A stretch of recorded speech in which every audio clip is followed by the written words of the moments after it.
¿Qué tal? Muy buenas tardes, ¿cómo están? Hoy vamos a hablar de salud veterinaria también, pero vamos a hablar de historia y literatura y lo vamos a hacer a través de este libro, Gilona, Reina de Hispania, y lo vamos a hacer con su autor, José Soto Chica, que nos escucha ya al otro lado del televisor. José, ¿qué tal? Muy buenas tardes. Muy buenas tardes, María, y encantado de estar con vosotros. Y nosotros encantado de que estés al otro lado y de poder hablar contigo de esta parte de nuestra historia que nos hace, nos hace un poco retomar también una parte de la historia de España que aquí está muy olvidada, no solamente la figura de esta mujer que es quizá nuestra primera gran mandataria, gran reina o gran personaje mujer, ¿no? Pues en cierta sí, porque estamos hablando de una mujer que fue la última reina visigoda, que fue también la mujer del primer gobernador musulmán de Al-Ándalus. Y fíjate qué curioso, María, el reino había desaparecido en 711, el rey Rodrigo había muerto en combate, pero todavía años después de todo eso, a ella la seguían llamando reina de Hispania. La mano, la mente, el espíritu poderoso que sembró las semillas de una nueva era, así la definían o así la definies. Tú, en todo caso, también era una mujer de su época, no se vayan a creer que esta mujer nació con una espada en la mano o algo parecido, porque ella llegó a reina de una forma peculiar, con tan solo 15 años y por el capricho de un hombre. Sí, efectivamente. El mundo visigodo está lleno de mujeres como Egilona, mujeres poderosas, mujeres que tenían una actuación política propia, pero evidentemente es un mundo muy masculino también, donde la guerra, donde el poder, pues muchas veces se jugaba en masculino, aunque Egilona supo reivindicar su papel y supo además hacerse sitio en la historia, entre comillas, de forma rotunda. José, ¿en qué momento llegas tú a este personaje? Pues fíjate que yo estaba trabajando en un libro de historia, yo ya sabes que soy historiador, además de novelista, Los visigodos, hijos de un dios furioso, y me encuentro una anotación en una crónica escrita por un contemporáneo, por una crónica del siglo VIII, y literalmente decía Egilona, reina de Hispania, anterior mujer del rey Rodrigo, ahora casada con Atalacis. Y claro, me pregunté, ¿cómo es posible que se derrumba un mundo? ¿Cómo es posible que se inicia una nueva era? Pero esta mujer sigue siendo reina. El mundo ha cambiado, pero ella sigue siendo la misma. Y eso me llevó a escribir esta novela, a investigar sobre ella y a tratar de reflejar su figura y su época. Sé que eres historiador, sé que eres a la vez novelista, pero sé que antes eras militar. Yo no sé por qué alguien con clara vocación de historiador se metió en un primer momento militar, José. Pues Esa muy es la buena parte que no pregunta. entiendo. Pues lo que es tener, como digo yo, 21 años y ganas de vivir, y el ejército pues era un sitio donde uno podía vivir intensamente, ¿no? Donde si te gustaba el campo, el compañerismo, casi el mundo de la aventura, pues lo tenías fácil, ¿no? Y yo lo viví intensamente también. Tuve la suerte de estar en Bosnia-Herzegovina, de vivir lo que era un conflicto armado en primera persona, y luego tuve un accidente que casi me costó la vida, pero aún así yo sigo muy vinculado al ejército porque aprendí muchas cosas y sobre todo aprendí ¿cómo te diría yo? A ser capaz de entender que la vida no gira solo en torno a uno mismo, ¿sabes? Al final resulta que los demás son muy importantes y hay que cuidarlos. Y eso se aprende también en el ejército. Bueno, aprendes también a contar las historias de otros, historias de nuestra pasada, ojo, y a recrear grandes batallas, lo haces aquí, pero también momentos muy eróticos en esta novela. Sí, porque aunque estamos hablando de personas de hace 1300 años, eran personas que amaban, que tenían sexo, que odiaban como nosotros, somos nosotros, pero hace 1300 años. ¿Y qué he hecho? Pues reconstruir ese mundo. No me invento nada. Esa manera de hacer el amor, esa manera de perfumarse, de comer, de vestir, de guerrear, está en las fuentes, en los libros de la época. Y yo lo he trasladado a la novela para invitaros a un viaje en primera persona. Me gusta esa parte de no me invento nada porque he leído que es una de las épocas, hablamos del siglo VIII después de Cristo, donde hay menos documentación, vamos a decirlo así, verídica, porque sí que hay mucha literatura y mucha leyenda, pero poca documentación que podamos decir que son hechos fehacientes, reales, donde los historiadores podáis decir realmente esto sucedió así. Y sin embargo tú en esta novela puedes decir de verdad que todo lo que cuentas ha pasado.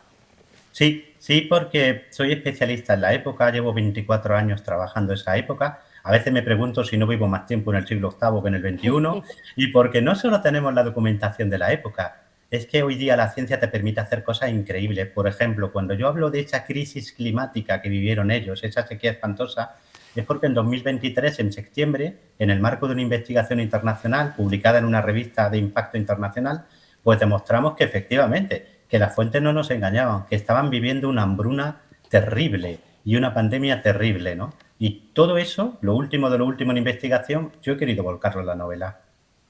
Y pese a que todo lo que cuentas ha pasado, todo es verdad, hay que claro, si estuviésemos hablando a lo mejor de Galicia, pero la historia se centra más al sur, sería más lógico.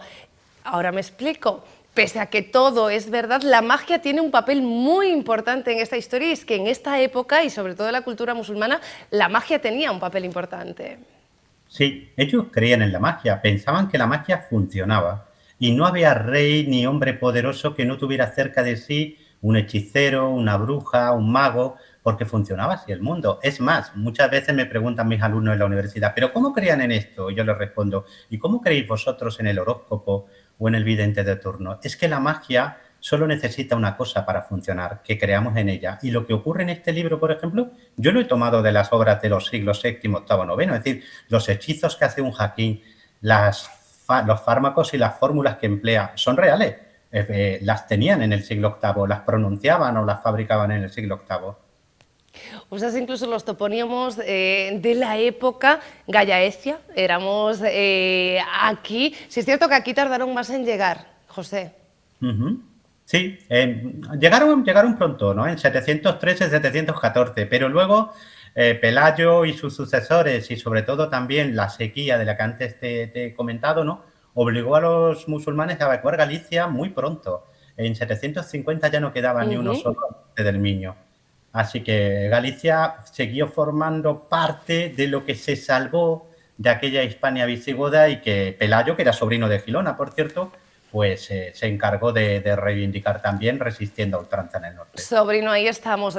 Tengo por aquí alguien que me asegura que es descendiente directo de Pelayo. Ya os pondréis en contacto porque estábamos haciendo una línea genealógica, pero no acabé de enterarme porque, claro, piensa que el árbol es muy largo y no llegábamos hasta allí. De todas formas, me he comprometido a pasarle el libro. Creo que está atentísimo ahora mismo a esta entrevista porque, bueno, van parte de sus raíces. Por lo pronto, yo les recomiendo a los espectadores este libro porque son parte un poco de las raíces de todos. Gilona, reina de España, está en Espasa.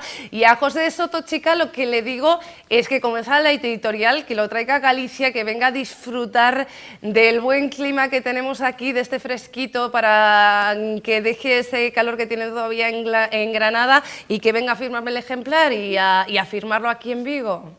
Encantadísimo, me encantará estar en tu tierra, ojalá que sí, lugar maravilloso. José, muchísimas gracias, de verdad, y un abrazo enorme. Otro para ti y para tus telespectadores. Hasta pronto y gracias. Nosotros continuamos y hablamos primero de salud bucodental. Clínica Dental Torres patrocina esta sección.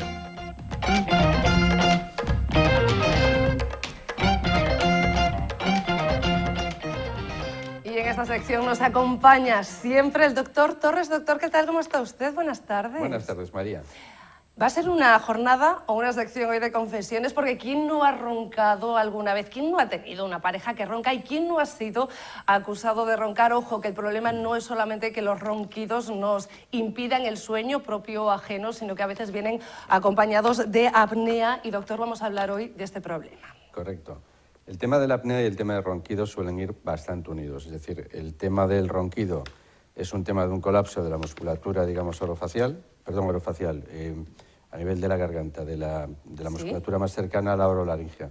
Y entonces ahí hay un cierto colapso de esa musculatura y genera un ronquido.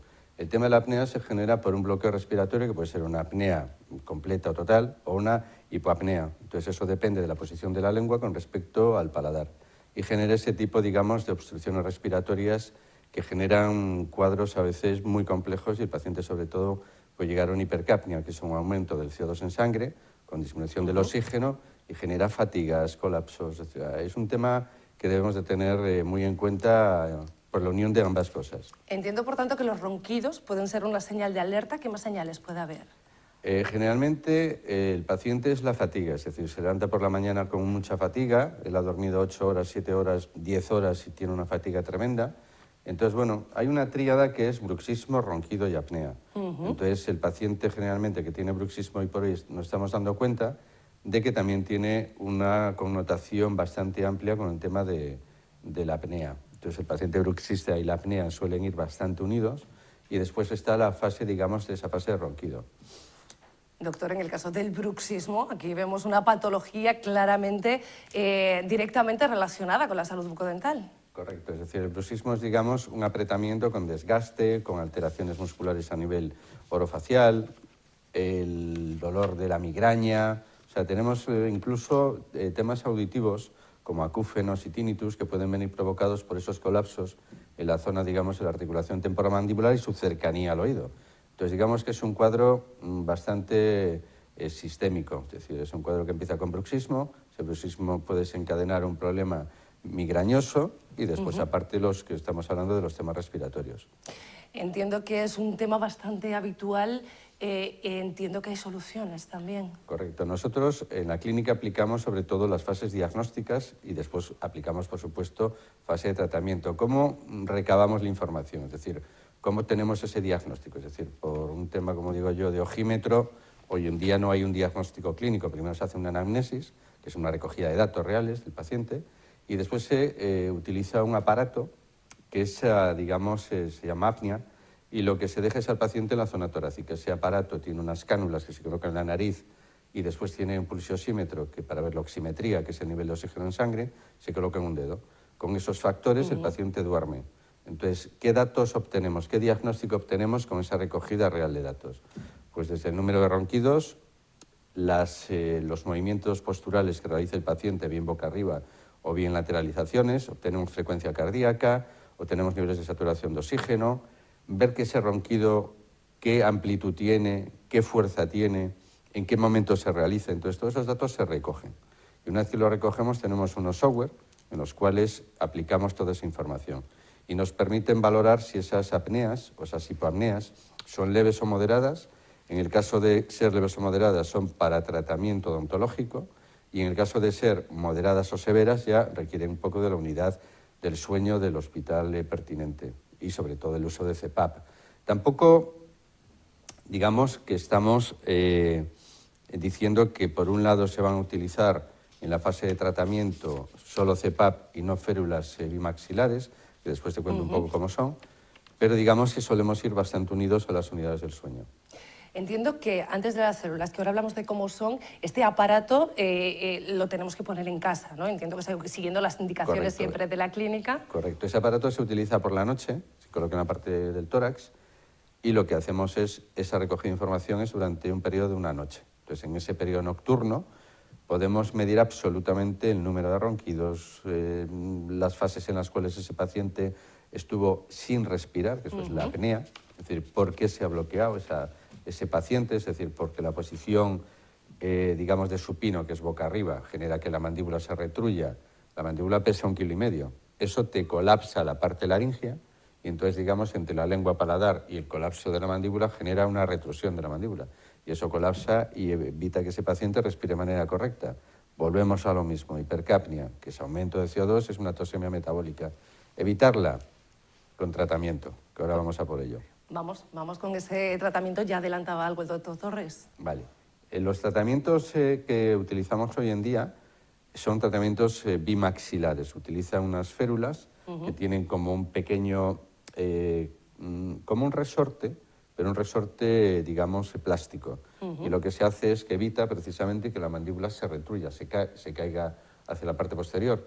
¿Eso qué genera? Pues que el paciente tenga más ventilación aérea, con lo cual el número de ronquidos disminuye, el paciente pasa a tener ya un grado de saturación de oxígeno normal y digamos que esa férula se utiliza por la noche. No está contraindicada con el CPAP, se utiliza en apneas leves y moderadas. Ya te vuelvo a repetir, la fase diagnóstica con los software de análisis es quizás la parte más importante para saber si es de tratamiento, digamos, en clínicas como la nuestra, que nos dedicamos al mundo digamos, de las apneas o el mundo, digamos, de estos problemas respiratorios, o ya hay que enviarlos a las unidades del sueño. Muchas veces se combinan ambas cosas. La unidad del sueño, por un lado, lo que te va a facilitar es el uso de un CPAP, ¿vale? Pero ese paciente con CPAP también puede utilizar estas, digamos, férulas bimaxilares. Son muy finas, son parecidas a la ortodoncia invisible, a los alineadores, Sí. y lo que llevan simplemente es un pequeñito resorte en ambos lados para mantener la mandíbula en la posición y que no retruya. Doctor Torres, como siempre, muchísimas gracias. A ti, María. Un placer. Ustedes ya lo saben, si roncan o si conocen a alguien de su familia, probablemente convivientes, que tengan este problema, acudan a una clínica especializada como la Clínica Torres, porque puede ser un problema mayor que simplemente ese problema auditivo que no nos deja dormir por las noches. Continuamos y les vamos a dar ideas porque Diprem, la empresa líder en el mercado gallego en el sector del regalo promocional y publicitario, presenta un nuevo catálogo para este 2024. Desde el lunes, el showroom de Diprem muestra una amplia sección de los productos que comercializa, desde artículos de oficina hasta productos de hogar, pasando por tecnología y complementos de moda. Una gran variedad de opciones en los que los clientes pueden elegir el regalo que mejor se adapte a sus necesidades, personalizándolos con el logotipo o diseño de su marca. Una toma de contacto y de conocer de primera mano este nuevo catálogo en el que los asesores de Diprem informan detalladamente y aconsejan sobre el más apropiado para cada empresa. Tenemos aquí a nuestro principal de asesor de Diprem, que es precisamente el director comercial. La novedad viene siendo a raíz de los nuevos materiales que se utilizan, con materiales ya reciclados, etc. Siempre hay un top ventas muy recurrido, como puede ser el tema del textil.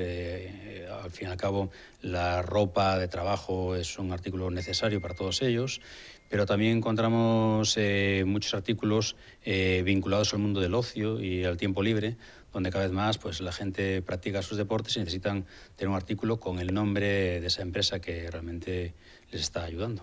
Tenemos un Welcome Pack que hemos creído que va a ser un artículo que cada vez más se va a poner en valor. Y hablamos de una cita solidaria que incluimos ya en agenda, aunque todavía la cita es para este sábado, pero tienen que ir ya buscando la entrada. Este sábado se celebra la 7ª edición de la tradicional gala solidaria de la Fundación Bicos de Papel en el Teatro Cine Salesianos, con actividades infantiles en el hall del teatro y un gran musical del Rey León a cargo de la Academia de Música Staccato para toda la familia. A partir de las 4:30 ya habrá actividades para los más pequeños en el hall, pero la gala en sí comenzará a las 5:30 con Peter Pan y esta interpretación del musical del Rey León. Está interpretado por niños y adultos y la verdad es que es muy, muy, muy bonito de ver. No solamente es un plan solidario, sino además es un verdadero planazo para pasar la tarde. Así nos lo explicaba la presidenta de Bicos de Papel, Natalia Dieste, que presentaba esta cita junto a la concejala de Bienestar Social. Diversión en una cita solidaria en la que todo lo recaudado irá destinado para seguir humanizando la estancia de los niños y las niñas con cáncer en el Álvaro Cunqueiro y además la realización de un parque infantil en el hospital. Pero es que además lo recaudado será duplicado por la Fundación Mediolano. En Mi Grano de Arena, en la página Mi Grano de Arena, es donde está abierto el reto que efectivamente Banco Mediolanum patrocina esta gala. Todo lo recaudado a través de las donaciones para la venta de estas entradas, ellos duplicarán esa cantidad. Entonces es importante que, a pesar de que habrá venta de entradas en taquilla, pedimos que en la medida de lo posible se haga la donación a través de por esta vía, ya que supondrá un aporte económico mayor para la asociación para poder continuar con todos estos proyectos que comentaba Yolanda. La cita el sábado a partir de las 4:30. Las entradas, recuerden, esta vez a través de www.migranodearena.org. Y hablamos también del granito de arena para la integración que se está poniendo desde FOAMPAS. Colegios como el Pombal, el Mestres Goldar, el Valle Inclán o el Frián de Teis tendrán a partir del próximo 22 de febrero nuevos ayudantes en sus comedores. Son 5 chicos y chicas con diversidad funcional que realizarán prácticas durante un mes en las empresas de catering Arume y Calidus en comedores gestionados por FOAMPAS. Un convenio beneficioso para los jóvenes, pero también para los alumnos que asisten al comedor. Algo moi positivo que desde idades xa moi tempranas os rapaces e rapazas poidan observar que persoas con unhas capacidades diferentes poidan desenvolver un traballo como os restos dos seus compañeiros. El objetivo, aseguran desde la Fundación Integra, es demostrar que estas personas pueden desempeñar cualquier tarea en un entorno ordinario, como así lo ha hecho Nerea Cortegoso, que logró tras sus prácticas un puesto de trabajo en el Colegio Pintor Laxeiro. Lo primero de todo voy a buscar a los niños con una de las monitoras de infantil. Luego después les pongo la comida y así, y luego ahora me cambiaron de turno y estoy con los de primaria. Y la verdad, muy guay. También ha comenzado a trabajar tras sus prácticas Patricia Reboredo. Ellos aprenden, pero también sus compañeros de ellos. Yo también les doy a ellos. Muy bien. Les ayudo. Y para los que están a punto de comenzar, un consejo. Que disfruten porque se les va a pasar muy rápido. A mí, desde luego, se me pasó muy rápido las prácticas. La Fundación Integra lleva 22 años trabajando por la inclusión social y laboral de jóvenes con discapacidad funcional. Nada más, nos vamos. Volvemos mañana con más Plató Abierto y, por supuesto, con toda la agenda. Hasta entonces, un beso.